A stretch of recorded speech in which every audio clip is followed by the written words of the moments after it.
Miss হবে না আপনার পছন্দের টিভি শো। দেখুন জি5 অ্যাপে একদম ফ্রি। অপর্ণা, তোমার সঙ্গে আমার একটু কথা আছে, তুমি চলো। আপনি ফোন করেই বলতে পারতেন, তাহলে আমি রেডি থাকতে পারতাম। রেডি হওয়ার দরকার নেই, তোমাকে এমনি দেখতে সুন্দর লাগছে। চলো। নিশ্চিত প্ল্যান করে সবটা করেছি। বল কি করছি? চাপে পড়ে করেছি স্যার, ভুল হয়ে গেছে, ক্ষমা করে দিন স্যার, মরে গেল। বাজে বাজে কথা ছেড়ে আসল কথাটা বল, কি করেছিস সেটা বল। বলছি বিজনেস স্যার। আপনি তো জানেন এখন টাকা নাই সব। সমুদা অনেক টাকা দেবে বললো, আমিও ফাঁদে পা দিলাম। ভুল হয়ে গেছে স্যার, যথেষ্ট শিক্ষা হয়ে গেছে, যথেষ্ট শিক্ষা। কি করেছিস সেটা বল। বলছি টাকা দিয়ে বললো দোকানের কাগজপত্রে দখল দিতে, যাতে চাপে পড়ে ওই সতীদা মানে সতীদা তার মেয়ের বিয়ে দিতে রাজি হয়ে যায়। আইনত ওই দোকান সতীনাথ বসুর কাছেই যাওয়ার কথা, তাই তো? স্যার ওনারই তো মালিকানা। রিজা,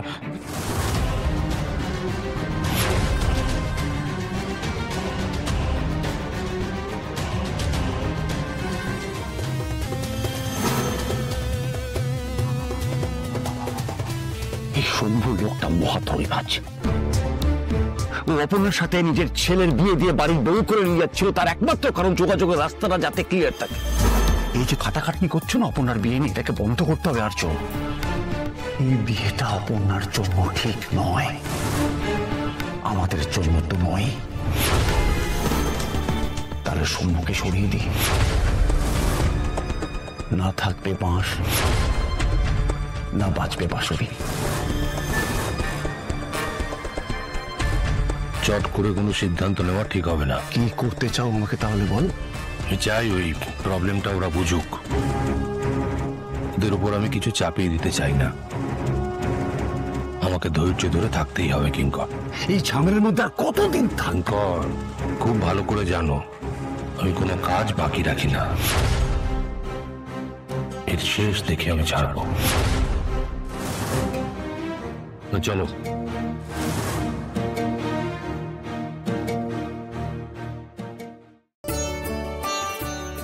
কি গো সুমি, ওটা বিছানা চাদর পাল্টাচ্ছ কেন? ওটা এমন কিছু নোংরা হয়নি তো। তোমার জন্য থোড়েই পাল্টাচ্ছি। তাহলে আর্য স্যার এত বড় মাপের মানুষ, তো একটা মাটির মানুষ। হ্যাঁ, আমাদের বাড়িতে কিরকম চলে আসে যখন তখন, একদম ঘরের লোকের মতোই থাকে। তো উনি ওরকম করেন বলে আমাদের কি হুঁশ থাকবে না? একটু ঘর দর তো পরিষ্কার পরিচ্ছন্ন রাখতে হবে নাকি? হ্যাঁ, এটা তুমি একদম ঠিক বলেছো সুমি।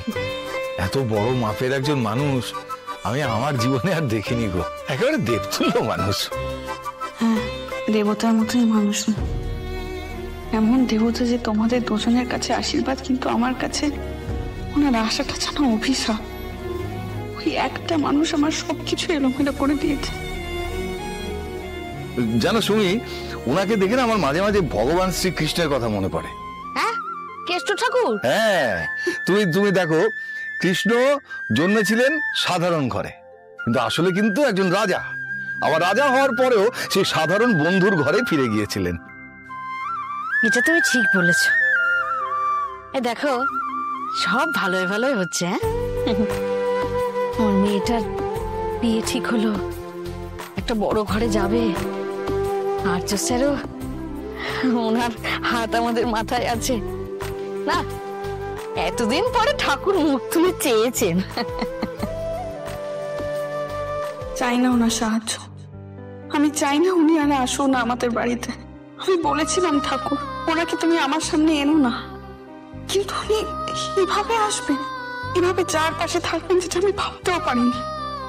ওই চোখের সামনে থাকলে আমি কি করে অন্য কাউকে বিয়ে করবো, কিভাবে?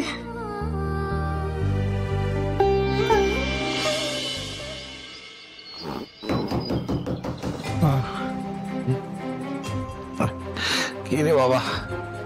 সুমি, এত ভোরবেলা কে এলো গো? কি এলো বলো তো? কি দুধওয়ালা মনে হয়, বলে দাও আজকে লাগবে না। ওর বাবা ভোরের দিকে ঘুমটা সবে দানা পেকে ছিল, সব চটকে দিল একেবারে। বাবারে, সাত সকালবেলা।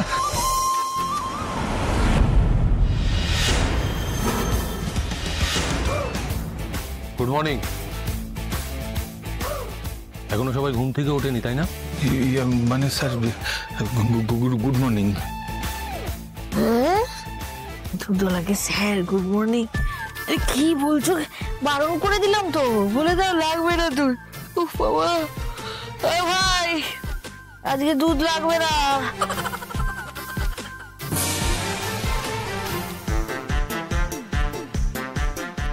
এই শুনি, আরে কাকে কি বলছো দেখো ভালো করে, কে এসছে? কে এসছে গো? আরে তাড়াতাড়ি এসো। উফ বাবা, উফ, মা। এসো না, এসো।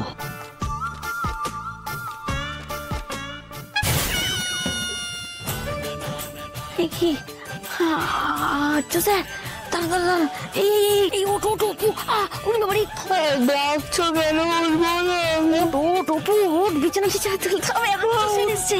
হাঁটছো স্যার, ওঠ ওঠ ওঠ, বাবারি ওঠ ওঠ ওঠ ওঠ। আপনি এখন গুড মর্নিং। চলুন মর্নিং ওয়াকে বেরোবো। ওয়াক? কেন, এনি প্রবলেম? কি বলছেন তাই তো বুঝতে পারছি না, শরীর খারাপ লাগছে। মর্নিং ওয়াকে যাবে মানে এক্সারসাইজ করতে যাবে বলছে। কি এখন কিন্তু ভালো করে সকালে মাথাটাই ঠিক মতো এখন করছে না আমার। এটাই তো পারফেক্ট সময় এক্সারসাইজ করার। চলুন বেরো। আপনি এত সকালে এখন মানে আমাদের বাড়িতে? হ্যাঁ, তোমার বিয়ের দিন এগিয়ে আসছে, ফিট থাকতে হবে তো। মর্নিং ওয়াক সম্বন্ধে আপনাদের কোনো আইডিয়া নেই। চলুন একবার হেঁটে আসবেন, এক্সারসাইজ করে আসবেন, দৌড়ে আসবেন, শরীর মন একেবারে ঝরঝরে লাগবে। যা তো বটেই। চলুন। আর অপর্ণা, তোমার সঙ্গে আমার একটু কথা আছে, তুমি চলো। আপনি ফোন করেই বলতে পারতেন, তাহলে আমি রেডি থাকতে পারতাম। রেডি হওয়ার দরকার নেই, তোমাকে এমনি দেখতে সুন্দর লাগছে। চলো কুইক কুইক, আপনারা আসুন। আপনাদের নতুন অতিথিদের আমি গিয়ে ডাকি একবার। মানে শম্ভুবাবুদের, ওনারাও আসবেন? শুধুমাত্র পাত্রীপক্ষ ফিট থাকবে, আর পাত্রপক্ষ ফিট থাকবে না, এটা তো হতে পারে না। কুইক আসুন। এখন কি খাবে? মানে চলো, রেডি হতে হবে বললো তো, চলো চলো।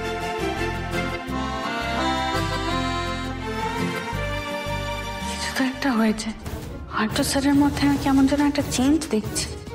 কিছু হয়েছে আমি নিশ্চিত। আচ্ছা দাদা, লোকটা কাক ভরে সবাইকে তুলে কি শুরু করলো বলো তো? সে বলে তোর কোটি কোটি টাকা আছে। কি যে বিলাসিতা করো না দাদা। তোর টাকা নেই তাই তুই বুঝবি না। এটা হচ্ছে বড় লোকদের খামখেয়ালি, বুঝছিস? হঠাৎ মনে হলো দৌড়তে যাবে সকালবেলা, তার জন্য দেখ এই প্যান্ট, জামা, জুতো সব আলাদা আলাদা। রাতে টাকার জন্য ঘুম হচ্ছে না, তার মধ্যে আবার মর্নিং ওয়াক। এটা না বিলাসিতা ছাড়া আর কিছু নয়। শোন শেফালি, এই আর্য স্যারের সাথে না এখন তালে তাল মিলিয়ে চলতে হবে। এখন ওনার সাথে দৌড়তে গেলে যদি আমার ব্যবসাটা ভবিষ্যতে দৌড় হয়, তাহলে এই খাটনিটা সুদে আসলে উসুল হবে, বুঝছিস? ওই জন্যই এখন আর্য স্যারের সাথে একটু মেলামেশাটা বাড়াতে হবে। হ্যাঁ, জি5 ডাউনলোড করুন আর সব এপিসোড দেখুন একদম ফ্রি।